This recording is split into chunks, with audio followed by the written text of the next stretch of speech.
This is where we might need a happy willow to get the jug, get the water. That's a weeping willow. It appears to be so content it looks anything but sad. The willow is stretching its branches up high into the sky with glee. One part of the waterfall's already lying in its shadow. If it continues to grow like that, it'll shade half the garden. That's a weeping willow. It appears to be...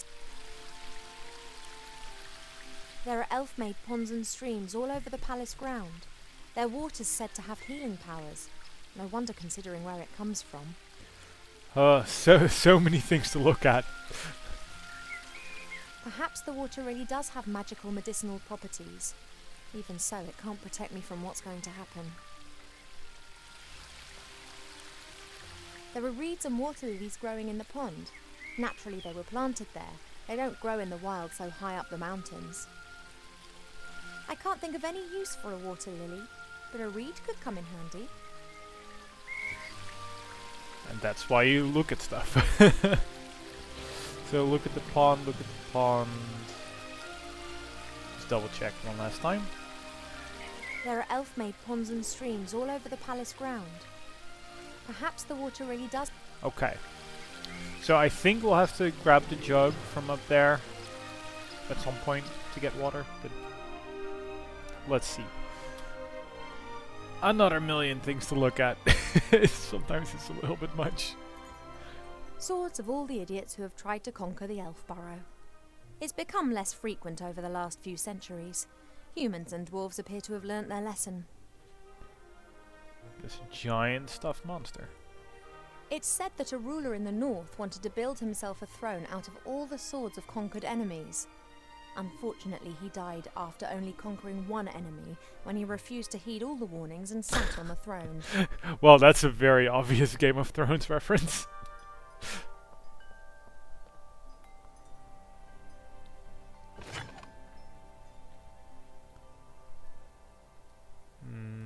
Okay. And a Minecraft sword. And it's a Gladius, and that's, you know, Cloud's weapon. I don't know if it has a name. And I was thinking, this looks like fuck,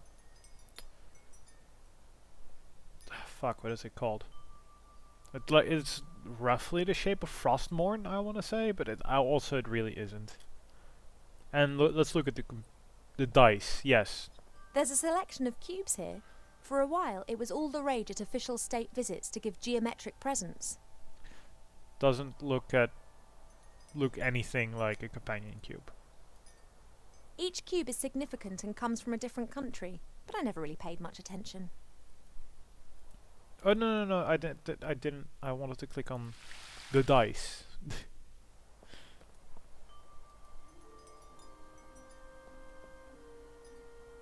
The Biggest Plant Book of Avantasia by Charles Mendel with illustrations by Alexander Bonpland. A standard reference book that Arbor always used to consult every now and then. However, he insists that he now knows it off by heart. Perhaps I can help Arbor solve the problem with that flower. Let's take a look. It's a big book. Ooh. Okay, that's cool. That's cool. I like this. Magical beans. Giant beans, also known as magic beans, are very rare. They are the fastest growing plant variety known. Because of the beans' high costs, they are almost exclusively used by the military, for instance, in storming high-walled castles. Makes sense. Giant beans, also known as magic beans, because Killer tomatoes. killer tomatoes are the most devious of the meat-eating plants. Disguised as tomatoes, they hunt on allotments for defenseless humans. This plant reminds me of the one that Arbor's having problems with at the moment. Love lily. The love lily enters into an enduring relationship with another plant very early in its life, which frequently lasts its lifetime. If the partner plant dies, then the love lily does not normally survive the separation. But because of the good soil here, it does. Mandrake should only be cultivated by experienced gardeners. The cry of the baby mandrake can kill anyone within 20 meters instantaneously. Why would you want one of those in your garden? I don't know. The tree of wrath bears fruit several times a year. These grapes of wrath are bad-tempered beasts that can lay whole areas to rack and ruin. And it's wrath, not wrath, right? Because those are very different things. Steel magnolias look like normal magnolias, but are some of the toughest plants on Earth. They can be softened using tragic women's stories and subsequently may be picked. The wood of intelligent apple trees is often used for equally intelligent and beautifully shaped living accessories of all types. For a long time, botanists thought that it may be possible to find other intelligent fruit varieties. So far, the search has proved fruitless. Gourd plants, Vigilia ordriensis, belong to the oldest domesticated plants of humankind. They have been especially valued in times of famine as they do not require as much food as, for instance, dogs. They can sometimes develop an unhealthy taste for blood. Baritones. Okay. So. This plant reminds love lily. The love. Yes, okay. We've read all that. So we need to find its partner. A present from one of the northern Yeah, kingdoms. I can imagine. Strange folk up there. The men climb mountains and shout foul-mouthed things in dragon's language at the dragons. I think it's some kind of test of courage. It might be. It might be. Helmets with horns. Cool, but useless. Which are also very low level. Goldsmithing, masonry, and a book about carpentry. Like all books in this library, it's a guest present. The logic behind this must be, those elves, they have so many beautiful statues and items of wood. They'll be really interested in this. Why don't we present them with a book about it? What they don't realise, though, is that if we're interested in a subject, then we'll already know pretty much all there is to know about the matter, and the book's of no use to us whatsoever. Take one of the books.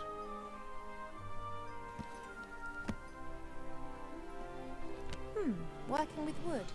There's a master whittler down in the valley. I've enjoyed watching him in the past.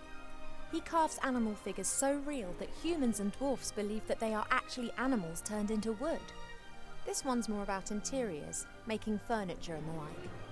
Plane the wood down by a pixie's thumb and saw the board into 2 equal length pieces.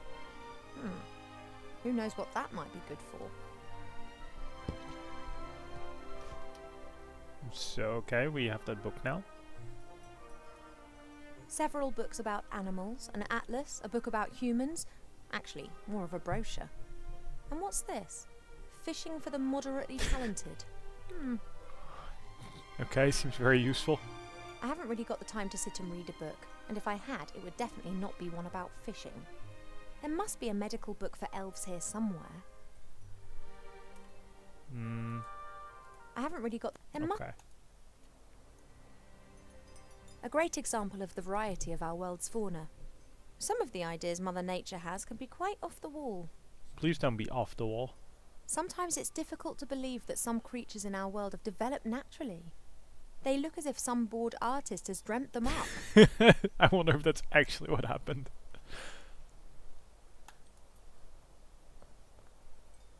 A few years ago, this dragon was causing a whole lot of grief. A bounty was put on its head, and all heroes of the land were encouraged to hunt it down. 40 brave warriors penetrated its lair and slew it. They brought the head to the palace where it was displayed in triumph. The strange thing was that a bit later more adventurers came carrying an identical head. Then more and more heroes arrived. Yeah, it was strange how that happened, like all day long.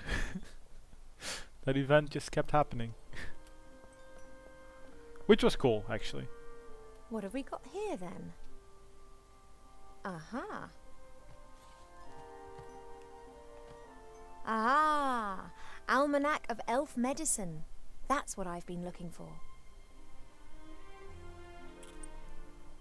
Ow! Be careful, if you please. Lively. A speaking book? An ill elf? I thought it was going to be the living wood furniture. Ill elf? So I look ill. What's wrong with me? Take it easy, young one thing at a time. Young one. I'm older than you. And you look it too. I do? No, of course not, and I can also see no illness. But the mere fact that I've been fished out from the back of the shelf for the first time in centuries tells me that something is wrong. I haven't been feeling too well recently. I'm sleeping badly and have no appetite. I know that elves are very seldom ill, but if it's not that, then it must be some kind of magic or curse. Seldom ill does not actually mean never ill. Elves can, for instance, suffer from a broken heart. Oh, please. It is one of the most common causes of death amongst beautiful princesses. Oh, it must be something else. Sensitive elves can sometimes suffer from the pains of the world. There are a variety of ear infections, and of course it could also be lupus. But I think it is something else. Like what? To be completely certain, you must mix a potion and drink it. Are you serious? Very. Okay. I demand to know this instant what sort of illness I have. Sometimes it's better not to know. I can take it.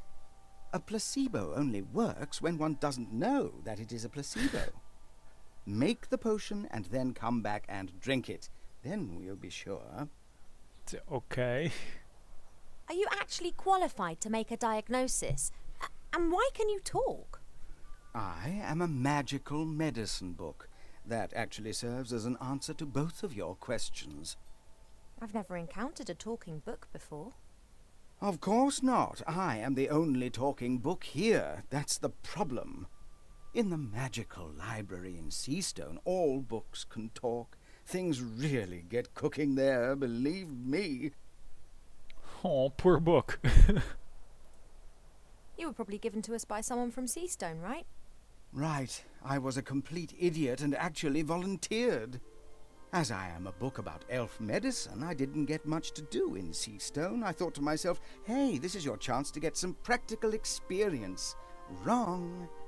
Yeah, we elves don't get ill much. And more than that, you don't actually have much time for books. This is the center of the elven kingdom, and just look at how paltry this library is. We don't have much use for books. We sing songs about times past, and many of us were there at the time. Then that's probably also the reason why so many elves stand around in white. What do you mean? Allow me to elucidate. Over the years, the songs you elves sing will be changed and adapted, a little here, a little there. This editorial process is nothing more than refined elvish propaganda, presenting them as intelligent and morally impeccable. And who can prove otherwise? There are no other witnesses and there are no books. Yeah, it's totally true. And if it's lupus? Have you been bitten by a wolf of late? No. Then it can't be lupus. No, I'm pretty sure it's something else. Now, that potion, drink it, and Well, then tell I me can what, tell you what more. to put in it. All right, this potion. What goes in it? It is very easy to make. You need to pound together the green fruit of a metis bush, a spoonful of honey and a red herring, and then mix with water into a viscous potion. Oh, that sounds revolting. It's medicine. It isn't supposed to taste nice. And if I drink it, I'll be well again? We will then at least know what is wrong with you. Okay, this sounds great. This metis bush. Where can I The find red berries? one? Haven't a clue. I'm just a book and have spent years sandwiched between dusty hymnals and a tome of revolting recipes. It's great. A red herring. Are you serious? Of course, why not? Red herrings are known all over the land as particularly useful Yes, fish. they are. Their uses in the areas of medicine, cuisine, and literature are too numerous to mention. All right, so I've got a red herring.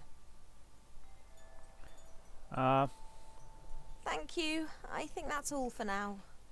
Normally, it's me that ends patient consultations. You are only a princess, but I am a doctor. And a stuck-up one. And go into the bedroom. And also